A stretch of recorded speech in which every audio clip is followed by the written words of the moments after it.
Hello दोस्तों, स्वागत है आप सभी का मेरे यूट्यूब चैनल द मैक मस्ती पर। आज हम इस वीडियो में हाइड्रोलिक एंड हाइड्रोलिक मशीन का नेक्स्ट चैप्टर देखेंगे, चैप्टर नंबर 8, जो कि है फ्लो थ्रो पाइप। ठीक है, चैप्टर का नाम क्या है आप नोट करेंगे, फ्लो थ्रो पाइप। ठीक है, इसमें जो इम्पोर्टेंट टॉपिक्स हैं उसको मैं यहाँ लेके आया हूँ आपके बीच। तो आप क्या करेंगे, अपनी कॉपी और पेन लेके बैठ जाइए और वीडियो को सुनते रहिए, कॉन्सेप्ट को समझते रहिए और उसको नोट डाउन भी करते रहेंगे साथ साथ में। तो शुरू करते हैं आज का वीडियो।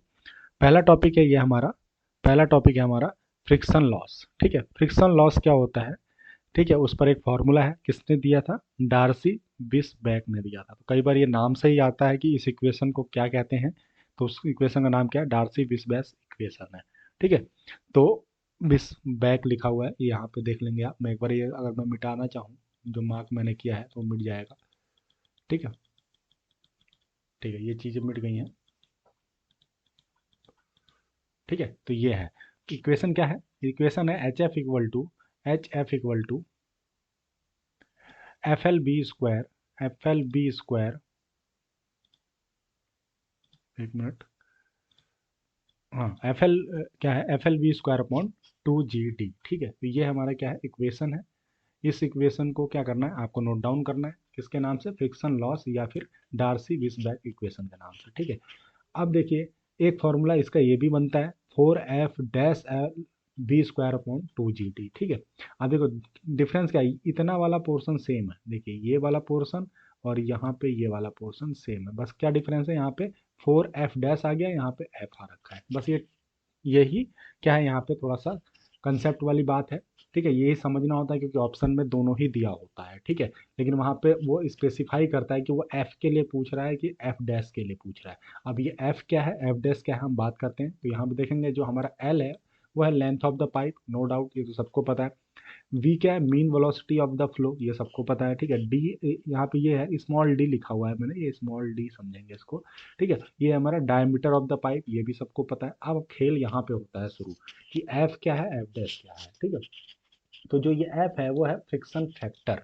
क्या है? फ्रिक्शन फैक्टर होता है किसी भी मेटल का।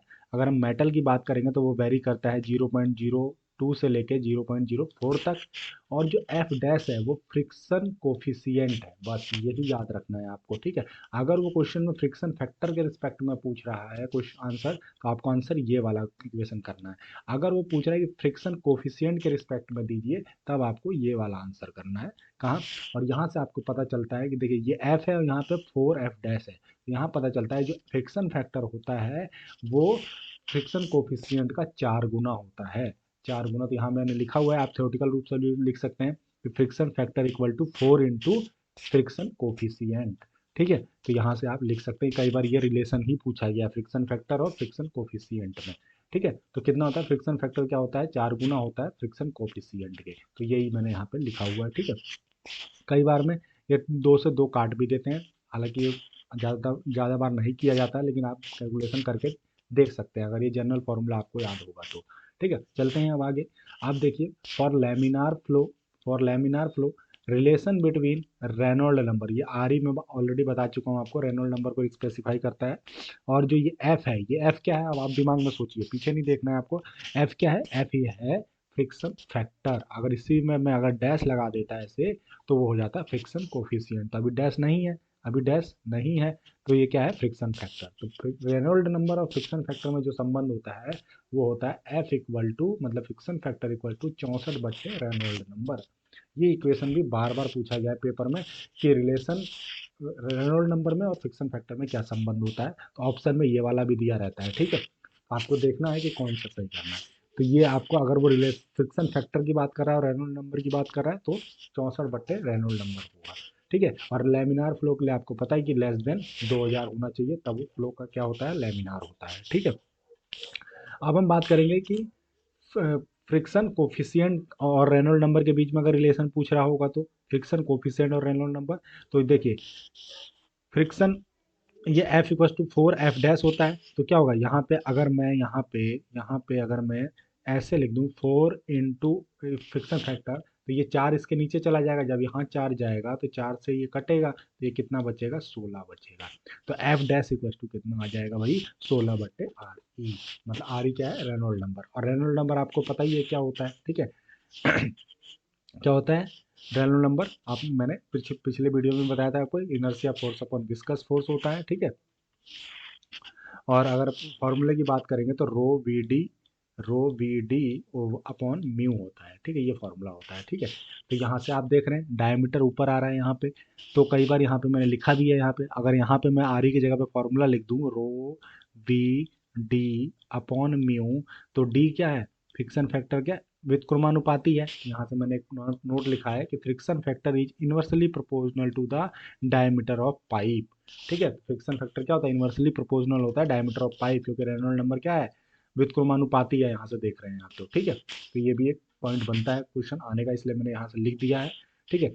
आप देखो फॉर टर्बुलेंट फ्लो रिलेशन क्या होगा रेनॉल्ड नंबर और फ्रिक्शन फैक्टर में, वो तो किसके लिए था, लेमिनार फ्लो के लिए था। तो आपको हर फ्लो के लिए याद रखना है, लेमिनार और टर्बुलेंट के लिए। तो टर्बुलेंट के लिए क्या होता है formula, f equal to, f क्या है यहाँ पे, friction factor 0.316 upon Reynold number की पावर 1/4 है, ये 1/4 है, या फिर हम इसको ऐसे भी लिख सकते हैं, ऐसे 4√RE मतलब 1/4 ही होता है।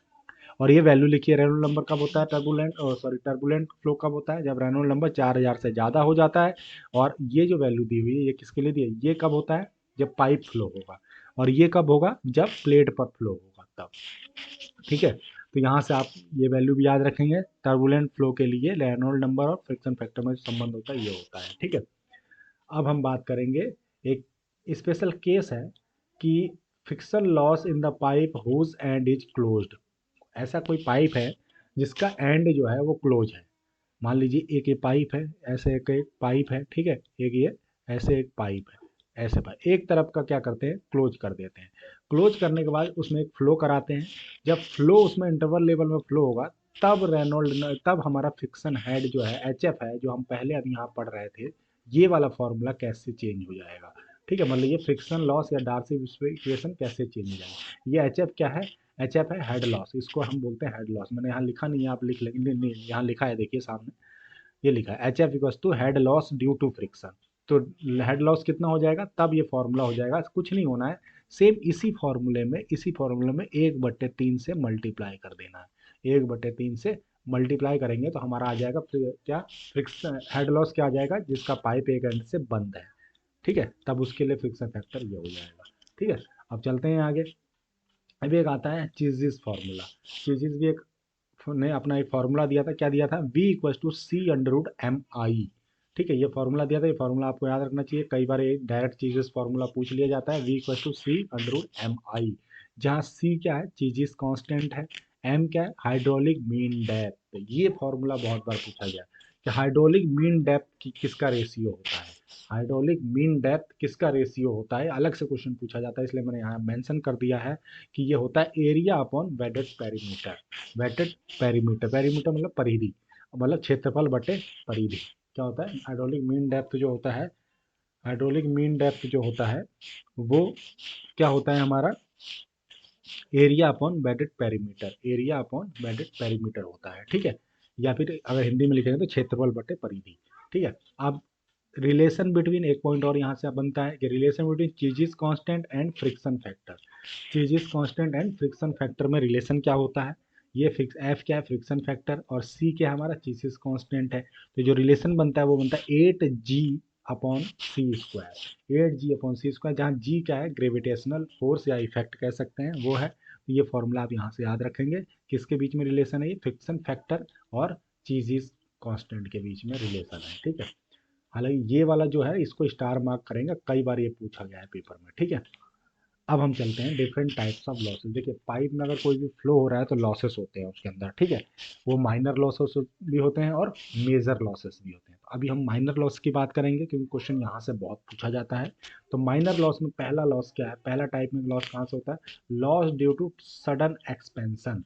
देखिए कोई भी पाइप है, ऐसे पाइप चल रही है और हमने उसमें क्या किया, एकदम से उसका मुंह बढ़ा दिया, उसका डायमीटर बढ़ा दिया, ठीक है, तो एक्सपेंशन कर दिया उसमें, ठीक है, तब लॉसेस होंगे। कौन से लॉसेस होंगे, वहां से जो लॉस बनता है, हेड लॉस बनता है हमारा, क्योंकि देखिए यहाँ पे हेड इतना था, यहाँ पे कितना था, इतना हेड था, और यहाँ पे हेड इतना हो गया, तो इनके बीच में कुछ ना कुछ लॉसेस होगा ना, तो ये लॉसेस क्या होगा, एच ई मतलब एक्सपेंशन, और क्या होगा बी वन, मान लीजिए पॉइंट लिख रखा है, एक पॉइंट यहाँ है, एक पॉइंट यहाँ है, तो यहाँ की वेलोसिटी बी वन है, यहाँ की वेलोसिटी बी टू है, तो इनके बीच में जो हेड लॉस हो रहा है b one minus b two का whole square upon two g, g क्या है, ग्रेविटेशनल इफेक्ट या फिर ग्रेविटेशनल फोर्स, ठीक है। तो ये फॉर्मूला याद रखेंगे, ठीक है, किसके लिए है, सडन एक्सपेंशन के लिए। डायरेक्ट क्वेश्चन में लिखता है कि head loss due to sudden expansion, फिर इसके नीचे चार फॉर्मूले लिखे रहते हैं, और चारों इन्हीं में से लिखे रहते हैं, यानी कि यही लिखा हो, फिर चार तीन गलत लिखे रहते हैं, गलत नहीं लिखे रहते हैं, इन्हीं में से जो भी केसेस बनते हैं ये सब यही लिखे रहते हैं वहाँ, ठीक है।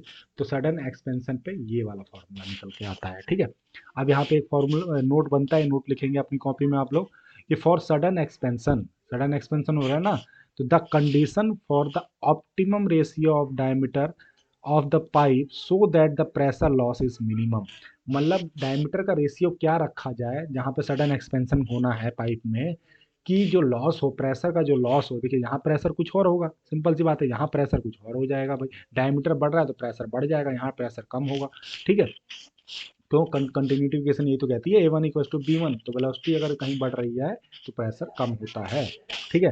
तो डायमीटर का रेशियो क्या होना चाहिए, 1/√2 होना चाहिए, या 0.707 होगा, ये होना चाहिए, d1/d2, मतलब यहाँ पे डाया d1 है और इधर d2 हो जाता है, तो इनका जो रेशियो होना चाहिए ऑप्टिमम प्रेशर के लिए, मतलब प्रेशर लॉस मिनिमम हो, तो उसका क्या होना चाहिए वैल्यू, इनका रेशियो क्या होना चाहिए, 1/√2 होना चाहिए, ठीक है। अब दूसरा case, losses due to sudden contraction, मतलब बड़े मुंह से आ रहा था और छोटा सा उसको फिर से उसको छोटा मुंह कर दिया उसका डाया, मतलब यहाँ डाया कुछ और होगा, यहाँ डाया कम हो गया, मतलब कॉन्ट्रैक्ट कर दिया, कम कर दिया वहाँ पे पाइप का डायमीटर, तब जो हमारा फॉर्मूला बनता है ये बनता है, ठीक है। ये मेन फॉर्मूला ये बनता है कि H contraction equal two point, ये पॉइंट है, वन नहीं है, क्या है, 0.5 V2 स्क्वायर अपॉन 2G।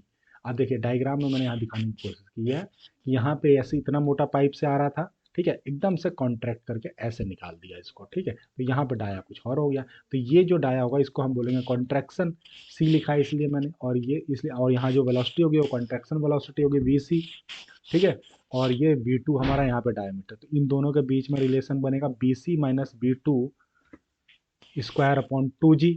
अब मैंने लिखा है कि यहाँ कॉन्ट्रैक्शन पे वेलोसिटी क्या होते हैं, मान लेते हैं नेग्लिजिबल है, तो ये क्या कर लेते हैं, इसको जीरो लिख लेते हैं, जब ये जीरो लिखते हैं तो ये वैल्यू बन जाती है, ठीक है।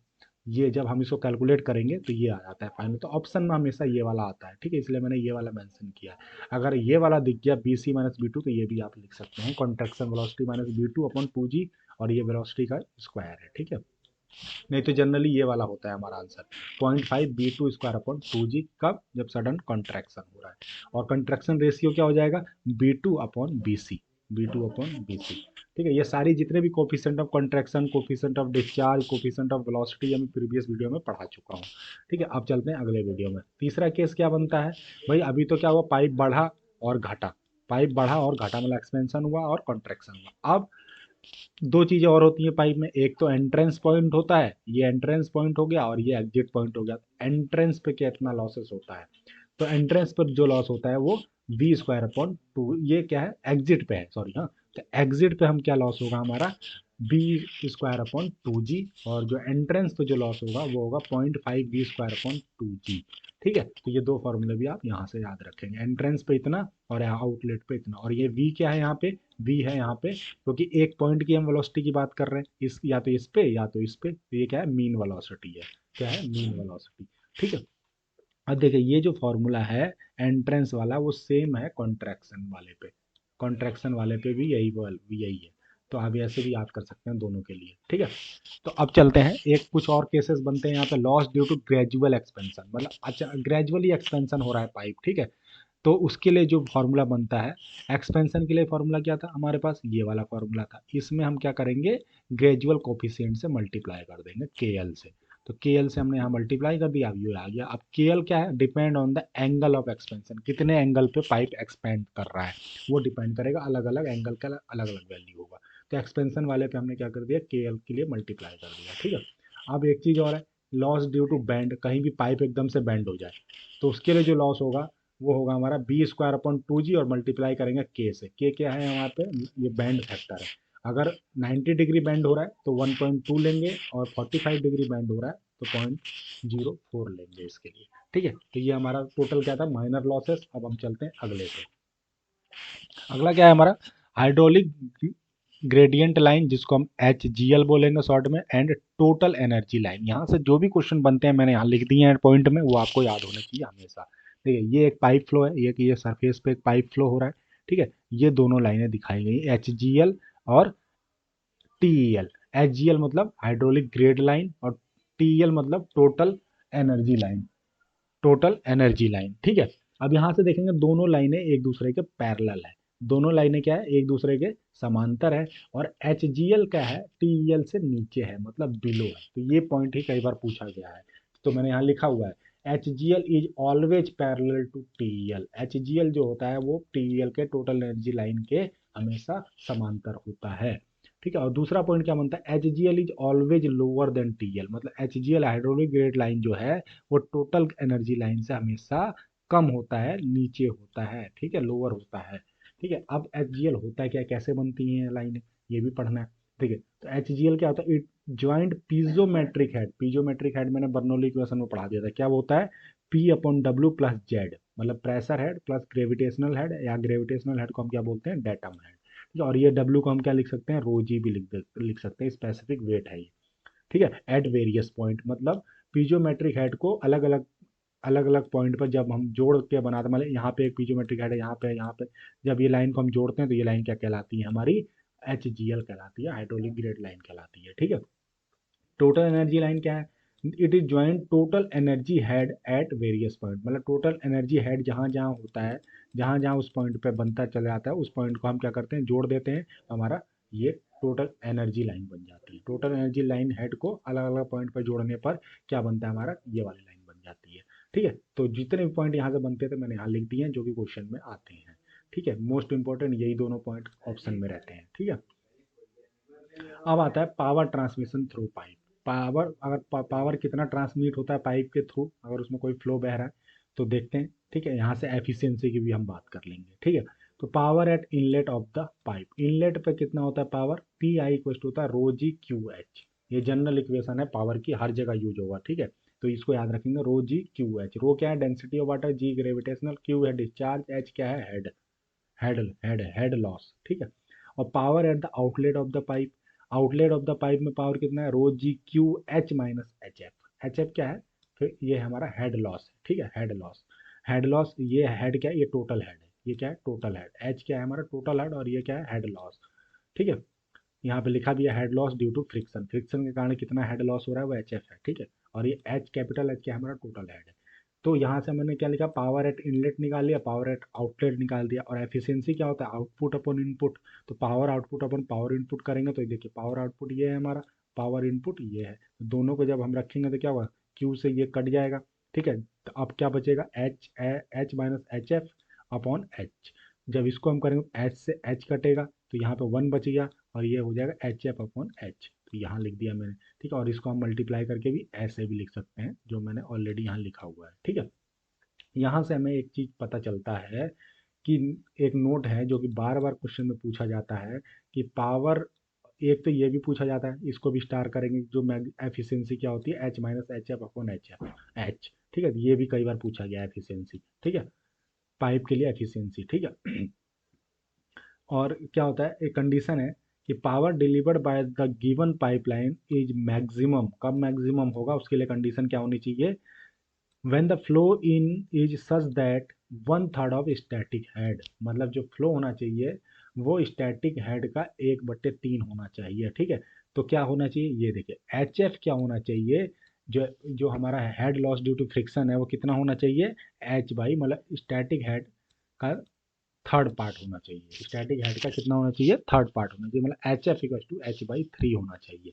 तो ये कई बार कंडीशन ही पूछ लेता है कि एच एफ किसके बराबर होना चाहिए, तो H by three. Static H क्या है, या कैपिटल एच स्टैटिक हेड है। ठीक है, या टोटल हेड बोलेंगे। ठीक है, और जब जब ये वैल्यू रहेगी हमारी h f equal to h by three, तो एफिशिएंसी क्या होगी, हमारी मैक्सिमम होगी, और वो कितनी होगी, 66.66% होगी, 66.66% होगी। ठीक है, तो होपफुली आपको ये समझ में आया होगा। अब हम चलते हैं साइफन पे। ठीक है, कोशिश यही है कि हम एक एक वीडियो में एक एक चैप्टर के शॉर्ट नोट करते चले जाएं, ठीक है। मेहनत करनी पड़ेगी क्योंकि और भी बच्चे कर रहे हैं अगर आपको सिलेक्शन लेना है तो।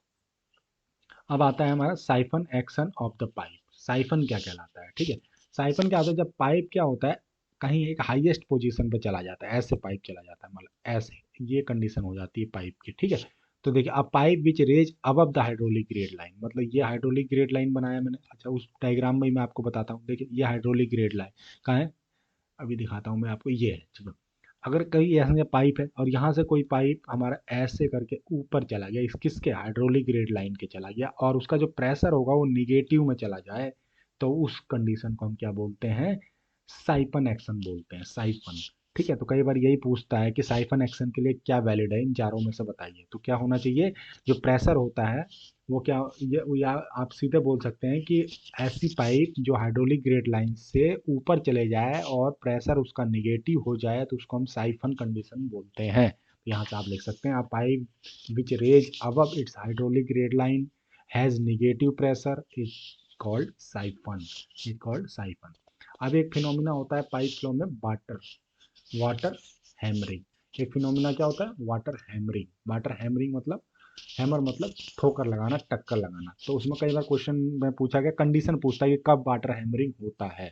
तो पहली बात, वाटर हैमरिंग कब होगा, एक पाइप है, ये देखिए ये एक पाइप है, इसमें फ्लो हो रहा है, पाइप का फ्लो कब होगा हैमरिंग, ये अगर इसमें ये दोनों तरफ से खुले रहेंगे तो क्या होगा, कंटिन्यूस फ्लो होता रहेगा। लेकिन मैं क्या करता हूँ, एक वाल्व लगाता हूँ यहाँ पे, और इसको सडनली मैं पाइप को अपने घर के पाइप में बंद कर देता हूँ। जैसे ही मैं बंद करूंगा इस पाइप को, तो यहाँ से जो पानी आएगा इस पर टकराएगा, टकराएगा और बैक की तरफ जाएगा, ठीक है। तो इसमें जो टकराना है, इसी फिनोमिना को हम क्या कहते हैं, वाटर हैमरिंग कहते हैं, ठीक है। या सडनली हमने किसी वॉल को खोल दिया एकदम से, तो उसमें क्या होगा, एकदम से पानी बाहर की तरफ निकलता है, तो क्या होगा, वहां पे भी वाटर हैमरिंग होता है। तो दो कंडीशन मैंने यहाँ लिखी हुई है, ग्रेजुअल क्लोजर ऑफ वॉल्व और सडन क्लोजर ऑफ वॉल्व, ठीक है। एकदम से पाइप को बंद कर देना वॉल्व को, तो क्या होगा, पानी आके एकदम से वॉल्व पे टकराएगा, तो उससे क्या होगा, हैमरिंग होगी। तो उस प्रोसेस क्या बोलते हैं, वाटर हैमरिंग प्रोसेस बोलते हैं। और किस कारण होता है कि वो या तो आराम आराम से पाइप को बंद किया हमने, और या तो हमने झटके से पाइप को बंद कर दिया, ठीक है। और एक फॉर्मूला यहाँ से निकल के आता है, इस पर काफ़ी थ्योरी है, वो थ्योरी मैंने इंपॉर्टेंट नहीं समझा आपके पॉइंट ऑफ व्यू से, जितना था वो मैंने 2 पॉइंट लिख दिया। उस थ्योरी में एक फॉर्मूला ये निकल के आता है, जो कि आपको डायरेक्ट क्वेश्चन पूछा जाता है, ठीक है। वो पूछते हैं कि relation between bulk modulus and density of water, या सी, ठीक है, साउंड स्पीड की बात करते हैं ये, ठीक है। तो ये क्या होता है, तो क्या होता है, सी इक्वल टू होता है अंडर रूट के upon rho, C equal to under root के अपॉन रो। ये फॉर्मूला स्टार मार्क करके नोट कर लेंगे, ठीक है। इसको हम बोलते हैं, के है बल्क मॉडुलस और डी है डेंसिटी ऑफ वाटर, ठीक है, डी है हमारा डेंसिटी ऑफ वाटर। तो यहाँ से ये चीज़ें हैं, वाटर हैमरिंग जो इंपॉर्टेंट थे वो 2 पॉइंट मैंने लिखवा दिए, ठीक है। अब लास्ट हमारा आता है इक्विवेलेंट पाइप लेंथ। मतलब पाइप का, हम जब पाइप लगाया जाता है तो उसमें जैसे हम रेजिस्टेंस लगाते हैं ना घरों में, तो हम सीरीज कॉम्बिनेशन करते हैं, पैरेलल कॉम्बिनेशन करते हैं, इसी तरह पाइप में भी होता है कनेक्शन। तो सीरीज कनेक्शन करने पे क्या होता है, पैरेलल कनेक्शन करने में क्या होता है, यहाँ से थोड़ा सा जगह कम बच गया, मैंने यही लिख दिया था, ठीक है। तो आप, मैं जो बोलूँगा उसको सुनते रहेंगे। तो सीरीज कनेक्शन करने पे कई बार क्वेश्चन ऐसे डायरेक्ट पूछता है कि सीरीज कनेक्शन करने में क्या होता है। तो आप यहाँ से बोल सकते हैं कि डिस्चार्ज कांस्टेंट रहता है और हेड इंक्रीज करता है। मतलब head increases at constant discharge. मतलब सीरीज कनेक्शन अगर किसी पाइप का हम करते हैं तो वहाँ पे क्या होता है, हेड कांस्टेंट रहता है, लेकिन सॉरी हेड कह रहा हूँ, डिस्चार्ज, क्यू से हम डिस्चार्ज दिखाते हैं, तो क्यू क्या है हमारा, कांस्टेंट रहता है, और लेकिन कांस्टेंट रहने के साथ साथ हेड हमारा इंक्रीज करता रहता है। हेड मतलब लेवल ऑफ द वाटर जो भी है वो है इंक्रीज करता रहता है सीरीज कनेक्शन में। और वहाँ से एक फार्मूला बन के आता है, जैसे कि हम इक्विवेलेंट रेजिस्टेंस का फार्मूला निकालते हैं सीरीज के लिए कि 1/r equivalent equal to 1/r1 plus 1/r2 ऐसे निकालते हैं ना। तो वैसे यहाँ लेंथ के लिए, ये पाइप के लिए भी निकलता है, लेंथ और डायामीटर रेशियो। क्या होता है वो, सीरीज के लिए जो इक्वेशन बनती है वो ये बनती है, डायरेक्ट आप इक्वेशन याद रखेंगे, क्या बनता है, L equivalent equal to D equivalent होगा, ये यहाँ मैंने लिखना छोड़ दिया, मैंने डी इक्विवेलेंट की power 5 equal to L1 upon D की power 5 plus L2 upon, L मतलब पाइप, एक पहले पाइप के लिए और ये दूसरे पाइप के लिए, ठीक है। तो D1 भी लिख सकते हैं इसको, ठीक है। वैसे पाइप क्या है, पाइप एक ही है, तो उसका डायमीटर भी तो सेम ही रहेगा, ठीक है। लेंथ अलग अलग हो सकती है, तो ये आप लिख सकते हैं L1 अपॉन डी की power 5 plus L2 upon D की पावर 5, किस कंडीशन के लिए? सीरीज कंडीशन के लिए। अब हम बात करते हैं पैरेलल कंडीशन के लिए। तो पैरेलल में क्या होगा? उल्टा है, जस्ट इसका उल्टा। अब क्या है, यहाँ पे Q कांस्टेंट था, यहाँ पे क्या है, H कांस्टेंट हो गया। और इंक्रीज क्या करेगा? डिस्चार्ज इंक्रीज करने लगेगा। यहाँ पे क्या है, हेड इंक्रीज कर रहा था। तो यहाँ पे आप क्या लिख सकते हैं कि पैरेलल कॉम्बिनेशन हम क्यों करते हैं? क्योंकि हमारा डिस्चार्ज इंक्रीज कर जाए कांस्टेंट हेड के साथ, मतलब हेड कांस्टेंट रहता है, डिस्चार्ज इंक्रीज करता है। तो आप क्या करेंगे, दोनों याद ना करके एक कोई सा भी याद रखेंगे और दूसरा उसका उल्टा रहेगा। अगर दोनों आप याद रखेंगे ना, कन्फ्यूजन हो जाता है। ठीक है, तो एक आप सीरीज का याद रखेंगे कि सीरीज कॉम्बिनेशन में डिस्चार्ज कांस्टेंट होता है, हेड इंक्रीज करता है। ठीक है, तो और पैरेलल में ये उल्टा हो जाएगा। और इसके लिए जो इक्वेशन बन के आती है, जैसे रेजिस्टेंस के लिए पैरेलल कॉम्बिनेशन के लिए क्या आता है, आर इक्विवेलेंट इक्वल्स टू क्या आता है, R1 plus R2 plus R3, जितने भी रेजिस्टेंस है। तो यहाँ पे क्या बन के आता है, डी इक्विवेलेंट की पावर 5/2 अपॉन ये अंडर रूट एल है, ये क्या है, under root L equivalent. Equivalent, ठीक है। तो ये क्या हो जाता है, डी, अब पहले पाइप के लिए क्या हो जाएगा, D1 की पावर 5/2, यहाँ भी 5/2 है तो 5/2 ही रहेगा, upon under root L1 plus D2 की पावर, D2 मतलब दूसरे पाइप का dia, 5/2 upon L under root L2। तो ये फॉर्मूला बनता है इसके लिए। ठीक है, तो होपफुली ये चैप्टर था आपका समझ में आया होगा। मैंने एक एक पॉइंट, जो जो चीज़ इंपॉर्टेंट है वो सारी चीज़ें यहाँ मेंशन कर दी। इससे बाहर कुछ नहीं पूछेगा, जो भी होगा मिसलेनियस में हम पढ़ लेंगे लास्ट चैप्टर में। और जितने भी इस पे ऑब्जेक्टिव बनेंगे वो सारे ऑब्जेक्टिव में लेके आऊँगा जब जैसे ये सब्जेक्ट खत्म होगा। तो चैनल के साथ बने रहेंगे और अगर पसंद आ रहा है ये मटेरियल, तो आप चैनल को सब्सक्राइब भी कर सकते हैं और शेयर भी कर सकते हैं, जिससे कि अधिक से अधिक लोग मुझसे जुड़ सकें और वीडियो को लाइक भी करेंगे। तो आज के लिए इतना ही, वीडियो को यहीं समाप्त करता हूँ। धन्यवाद।